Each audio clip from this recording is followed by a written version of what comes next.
Bonjour à tous, c'est Valsport et je vous retrouve pour une nouvelle vidéo et on va faire un mercato parfait du Paris Saint-Germain. Donc on sait qu'après la victoire de la Ligue des Champions pour le Paris Saint-Germain et en tant que supporter parisien, c'était assez incroyable de gagner 5-0 en finale de Ligue des Champions, c'est quand même fou. Voilà, donc on voit que la direction tourne bien, Luis Enrique fait du très bon travail avec Luis Campos en tant que directeur sportif et même Nasser fait aussi du bon travail. Donc sur le côté, on va dire, un peu de tout ce qui est le staff du club, on va pas toucher à grand-chose parce qu'il y a eu très peu de blessés cette saison. Luis Enrique, bon bah, il gagne tout. Luis Campos, les recrues, si on regarde les trois recrues du dernier mercato, elles sont toutes les trois très bonnes. Et Nasser, bon bah, il est là depuis longtemps et ça va pas changer, il est pas mauvais dans son travail. Voilà, donc maintenant on va s'attaquer aux choses sérieuses, on va s'attaquer au poste de gardien de but. Donc sous contrat au club, on a 4 gardiens. On a Donnarumma, Arnaud Tenas, Safonov et Lucas Lavallée qui va revenir de son prêt de Aubagne FC. Voilà. C'était un jeune du centre de formation qui était prêté à Aubagne. Donc Lavallée, comme vous en doutez, on va le faire partir. On va essayer de le faire partir. Donc on va sûrement en récupérer presque 0 euros, on va dire 200 000 euros comme ça, juste pour mettre un prix, quoi. Voilà, ensuite, du coup, je vais faire un deuxième départ au poste de gardien de but. Ça va peut-être vous étonner. Moi, je ferai partir le gardien russe Matvei Safonov, qui a été très bon cette saison. On peut lui. Enfin, il était très bon à la Coupe de France, il a joué. Par exemple, je me souviens du match face à. On a fait un match où on était allé au penalty et on a gagné, je crois que c'est contre Lens, où Safonov fait une très bonne séance de penalty. Donc je vais le vendre pour 20 millions d'euros, un peu à contre-cœur, vous allez comprendre pourquoi je le vends. Parce que derrière, je vais recruter un autre joueur, et cet autre joueur, malheureusement, ben, je pense que si Safonov ne part pas, il ne viendra pas. Donc voilà.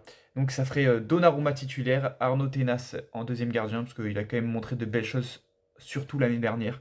Parce qu'il a joué plus l'année dernière, on avait vu qu'il a été très bon, il a un très bon jeu au pied. Bon, niveau arrêt, c'est sûr que arrêt sur la ligne, c'est pas son point fort, mais il a un tellement bon jeu au pied que moi je pense que ça peut coller avec la philosophie de Luis Enrique. Et aussi, bah, Arnaud Tenas, on a bien vu qu'il a été, il est quand même dans le vestiaire, c'est quelqu'un qui est assez aimé, donc ça c'est cool.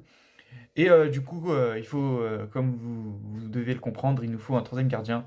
Et ce troisième gardien, ça serait donc Renato Marin, qui va arriver du coup librement de l'AS Roma. Donc je vous l'ai mis parce que bah, c'est fait en fait. Ça fait depuis déjà quelques mois qu'on sait que le PSG a signé ce gardien-là. Donc voilà, donc au poste de gardien de but, on aura Donnarumma titulaire qui a fait une excellente saison, parce que lui, j'ai pas trop parlé sur lui, mais sa campagne de Ligue des Champions est assez extraordinaire. Bah, il a été quand même élu gardien de la compétition. Donc bon, ça, Donnarumma, il faut qu'il reste, même si, je sais pas si vous avez vu, mais sur mon mercato parfait hivernal, je l'avais fait partir. Mais comme quoi, chaque joueur peut inverser la tendance. Donc voilà, ça serait Donnarumma titulaire, Tenas remplaçant, et Renato Marin en troisième gardien. Ensuite, on va aller au poste de défenseur gauche. Donc là, ça va être assez simple. Sous contrat au club, on a Nuno Mendes et Lucas Hernandez. Donc moi, ça va être assez simple. Je vais garder les deux joueurs. Nuno Mendes en tant que titulaire et Hernandez en tant que remplaçant. Je sais que certains veulent que Hernandez parte. Moi, je n'ai pas envie qu'il parte parce que je pense il a encore à donner au club. Il a été très bon, il s'est toujours donné pour le club. Il vient d'avoir un enfant, donc je pense pas que ce soit dans ses projets à lui aussi de partir. Donc moi, Lucas Hernandez, je le garderai en tant que doublure, bien sûr. Et puis, si vous avez vu le match de Hernandez face à l'Allemagne avec l'équipe de France, moi je l'ai trouvé très bon pour une reprise, même si c'est vrai que ces derniers temps avec le Paris Saint-Germain, je trouve qu'il faisait beaucoup d'erreurs. Mais bon, écoutez, moi j'ai décidé de le garder, donc pour moi ce sera Mendes titulaire et Hernandez remplaçant. Voilà. Donc ensuite, on va aller au poste de latéral droit. Donc au poste de latéral droit, on a trois joueurs qui sont sous contrat au club. On a Achraf Hakimi, Yoram Zag et on a Nordi Mukele qui va revenir du Bayer Leverkusen. Donc ça va être assez simple, on va vendre Mukele. J'espère en gagner à peu près 10 millions d'euros. Je pense que c'est largement faisable, puisqu'il fait pas une mauvaise saison non plus à Leverkusen. Donc je pense que vous l'auriez compris en tant que titulaire, on mettrait Achraf Hakimi. Ensuite, Yoram Zag, je sais pas trop quoi en faire. Moi, je pense que je le garderai parce qu'il fait quand même des bons matchs avec le PSG. Je pense qu'il peut encore avoir quand même sa place au Paris Saint-Germain, en tant que jeune, bien sûr. Après, pourquoi pas le prêter, mais moi, dans mon mercato parfait, j'ai décidé de pas le prêter, puisque on sait que Hakimi va partir à la CAN à un moment donné, donc au moins, au cas où le remplaçant que je vais aller recruter se blesse, bah, on aura Yoram Zag qui peut jouer quelques matchs. Donc du coup, ce joueur que je vais recruter, c'est un joueur qu'on n'a pas du tout entendu parler dans la presse, on n'a pas entendu parler que le PSG était intéressé par ce joueur-là, puisque sur ce poste-là, on n'a aucun nom. Mais moi, ce serait aller chercher Baku de Leipzig pour à peu près 10 millions d'euros, donc pour le prix du départ de Mukiele. C'est un très bon joueur, c'est un joueur allemand qui a surtout joué à Wolfsburg avant de signer à Leipzig l'année dernière. C'est au début un ailier droit qui a été repositionné défenseur droit. Donc ça se rapproche quand même beaucoup d'un Hakimi. Donc pour moi c'est très bien. Juste bon je pense enfin, il a quand même beaucoup moins de qualité que ce soit défensivement ou offensivement, hein. Mais ça va se rapprocher quand même de Hakimi. Donc je pense que Baku serait une bonne recrue. Donc voilà, ce serait le remplaçant derrière Achraf Hakimi. Ensuite, on va s'attaquer à un poste un peu plus compliqué, c'est le poste de défenseur central, où là on va du coup annoncer les deux défenseurs centraux qui sont titulaires et leurs remplaçants. Donc là, sous contrat au club en ce moment, on a William Pacho, Marquinhos, Tap, Beraldo, Kipembe, Skriniar qui va revenir de Fenerbahçe et El Anash, le jeune El Anash. Donc là, ça va être assez simple. En termes de départ, moi je prêterai le jeune El Anash qui a joué quelques matchs avec le Paris Saint-Germain. Je l'ai trouvé très bon, moi. Bon, on voit qu'il est quand même pas au top, mais il est quand même assez bon, je trouve. Donc moi, j'irai le prêter soit sur un club de Ligue 1, mais pour moi, il n'a pas encore le niveau de Ligue 1, donc j'irai plus sur un club de Ligue 2. Je pense que ce serait une bonne chose pour lui, un club de bas de tableau. C'est là où il pourrait, on va dire, s'améliorer. Ensuite, on a le jeune Tap. Bon, bah, lui, il a joué quelques matchs cette saison avec le Paris Saint-Germain, il a été très bon. Mais je le vendrai, enfin, je le laisserai partir libre, puisque dans tous les cas, il a annoncé qu'il partirait libre du Paris Saint-Germain, donc ce sera un départ pour TAP. Et ensuite, on a Skriniar qui revient de Fenerbahçe. Bon, bah lui, il a fait une très bonne saison là-bas. Je pense que le Fenerbahçe voudra le garder. Donc pour moi, on pourrait arriver à le vendre aux alentours des 15 millions d'euros. De toute façon, Skriniar avec le Paris Saint-Germain, ça n'a pas marché malheureusement. Mais c'est pas plus mal, on va pouvoir se délecter de son énorme salaire.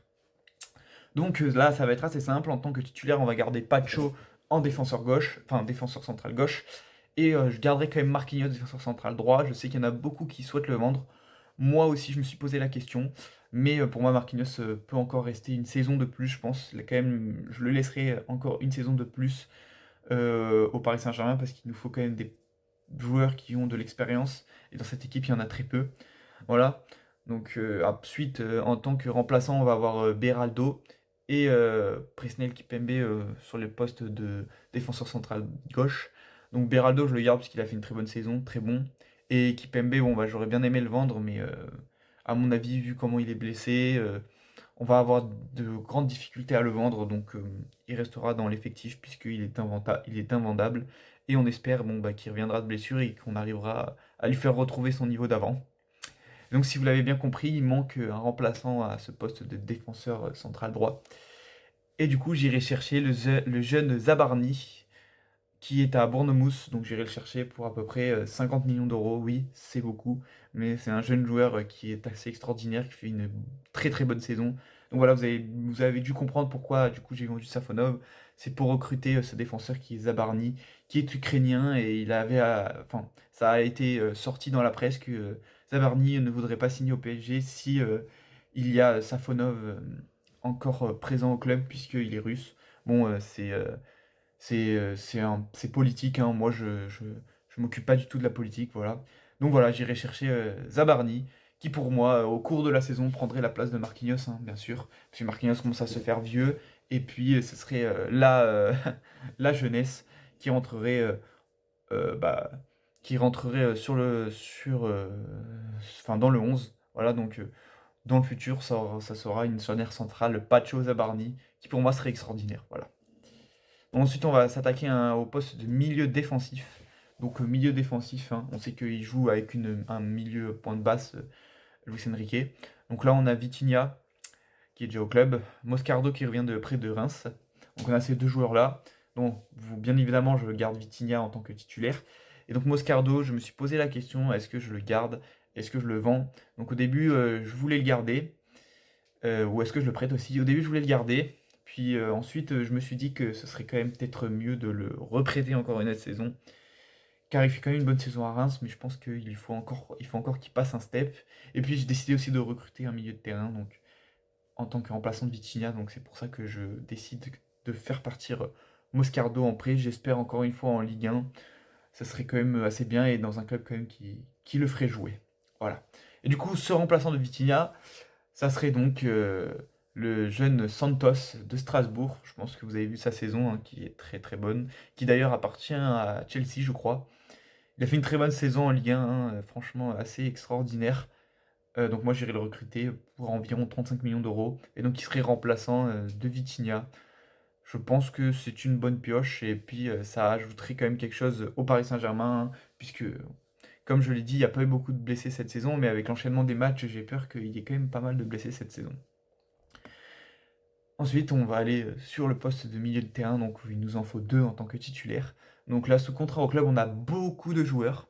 On a Warren Zaïre-Emery, Fabian Ruiz, Mayulu, Neves, Kanguinhi, Ayman Kari, Renato Sanchez et Soler. Donc Renato Sanchez qui revient de près de Benfica et Soler de West Ham. Donc là, moi je vais vendre quand même 4 joueurs sur les joueurs annoncés.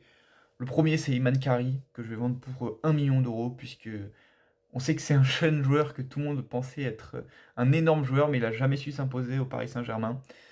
Donc voilà, ça sera un départ pour lui, hein. Au bout d'un moment, la boucle est bouclée, pardon, et je pense que ce serait bien pour lui de partir du Paris Saint-Germain.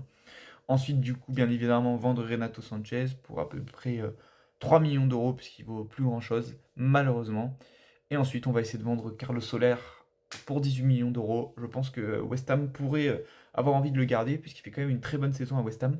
Donc pour moi, Carlos Soler, ce sera un départ. Et ensuite, le dernier joueur que je ferai partir, c'est Kanginli, puisqu'on peut quand même récupérer un assez gros chèque, je pense, pour à peu près 30 millions d'euros, ce serait pas déconnant.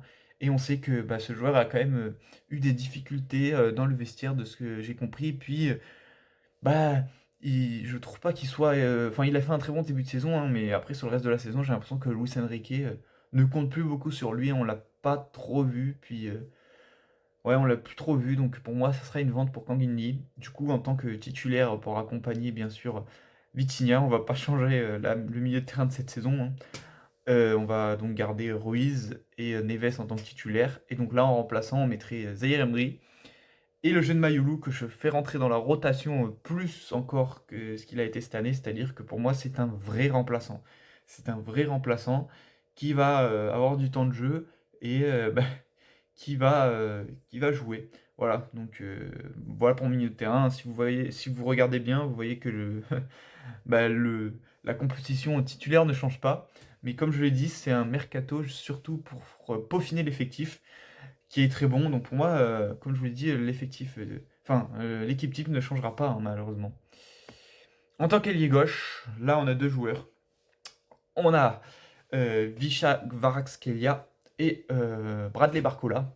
Donc là c'est assez simple. Pour moi on n'en vend aucun des deux. On reste avec ces deux-là. Kvaratskhelia a un très bon joueur qui fait de très bons retours défensifs. On voit qu'on peut compter sur lui. C'est assez extraordinaire. Il est assez extraordinaire ce joueur qui était à Naples, bien sûr, on a bien fait de le recruter. Donc du coup, Kvaratskhelia en tant que titulaire et Barcola qui garde sa place de remplaçant. Mais Barcola rentrera souvent dans la rotation, c'est qu'il est très bon avec Luis Enrique. Malheureusement, il avait fait un très très bon début de saison, puis il s'est un peu perdu sur le reste de la saison, mais Barcola, je le garde, hein, ça reste un énorme joueur. Voilà, donc on va rester avec ces deux-là. Ensuite, on va aller sur le poste d'ailier droit où là, on a trois joueurs qui sont actuellement au club. On a Désiré Doué, euh, Mbaye et Asensio. Voilà, c'est les trois joueurs qu'on a. Du coup, moi, je décide de vendre Asensio. Donc pour moi, je vendrais Asensio aux alentours des 20 millions d'euros. Je pense qu'il pourrait rester à Aston Villa vu que c'est un très bon joueur. Je garderai Mbaye dans la rotation il est très bon, c'est un très bon joueur, il est très jeune, mais il a quand même beaucoup de potentiel. Donc pour moi, ça serait Doué en tant que titulaire. Donc Mbaye serait troisième remplaçant, puisque j'irai chercher un ailier droit, qui serait donc Akliouche de l'AS Monaco, qui a été très très bon cette saison. Et donc j'irai le chercher pour environ 50 millions d'euros. Je pense que ça peut être une très bonne recrue pour le Paris Saint-Germain, qui pourrait aller concurrencer Doué, qui a besoin de concurrence bien sûr. Et on sait que Akliouche quand même pourrait aider au milieu de terrain, donc c'est pas mal, s'introduire dans le milieu de terrain, même ailier droit ou même ailier gauche, hein, il pourrait jouer. Donc pour moi, ça sera ça. Doué titulaire, Akliouche en tant que remplaçant, qui pourrait justement aller sur cette place titulaire. Dans tous les cas, on le sait, hein, sous Luis Enrique, aucun joueur n'est titulaire indiscutable. Ça n'existe pas. Tout le monde peut avoir sa place. Et ensuite, on va finir avec le poste de buteur, où là, on a 4 joueurs sous contrat au club. On a Ousmane Dembélé, Gonzalo Ramos, Ilyes Ousni et Colomwani, pardon. Ilyes Ousni, il revient d'un prix au Havre où il a très peu joué. Donc pour moi, ce sera un départ de 1 million d'euros. Pour 1 million d'euros, puisque c'est un joueur qui a beaucoup de gens, même moi, pensaient qu'il avait beaucoup de potentiel, mais comme on voit, il tourne un peu en rond. Donc pour moi, il serait temps pour lui de quitter le Paris Saint-Germain pour ensuite partir vraiment dans un club où il pourra peut-être s'épanouir un peu plus. Et donc ensuite pour Colomani, vous l'avez bien compris, je pense que bah, une vente serait le mieux pour lui, hein, puisqu'il revient de la Juventus. Je pense qu'on pourrait arriver à en gagner 30 millions d'euros. C'est assez ironique hein, quand on sait combien on l'a acheté. Hein, on l'a acheté quand même 90 millions d'euros et là on va le vendre pour 30. Mais bon, il faut qu'on s'en débarrasse. Ça c'était une mauvaise pioche de Luis Campos. Mais bon, voilà, pas, tout ne peut pas marcher, comme on le dit. Et donc, en tant que titulaire, on aurait Ousmane Dembélé en pointe. Hein, on a vu sa saison extraordinaire, meilleur buteur. Je pense qu'il gagnera le Ballon d'Or, hein, n'en déplaise à à certaines personnes. Donc Dembélé titulaire, et moi je garderai Gonzalo Ramos hein, en tant que remplaçant, puisqu'il fait une excellente saison avec le Paris Saint-Germain, alors qu'il a joué très peu de matchs. Donc pour moi, Gonzalo Ramos mérite sa place de remplaçant au Paris Saint-Germain. Donc voilà, vous avez donc mon équipe type et mon effectif du Paris Saint-Germain. Comme je l'ai dit, il y a très peu de changements, puisque quand même on a gagné la Ligue des Champions, donc la meilleure, bah, le meilleur trophée qu'on puisse gagner dans le football européen. Donc voilà, je peaufinerai l'effectif. Dites-moi si pour vous ce mercato vous plaît. En tout cas, moi, il m'a plu. Cette vidéo, ça m'a plu de la faire. Et dites-moi quel mercato vous auriez fait, quel joueur vous pensez que vous auriez pris vous. Donc voilà, j'aimerais avoir vos avis. Et n'hésitez pas, surtout n'hésitez pas à vous abonner, à activer la cloche et à me donner une équipe en commentaire qui sera le prochain club où je ferai le mercato parfait. C'était Valsport. Bonne journée à vous. Ciao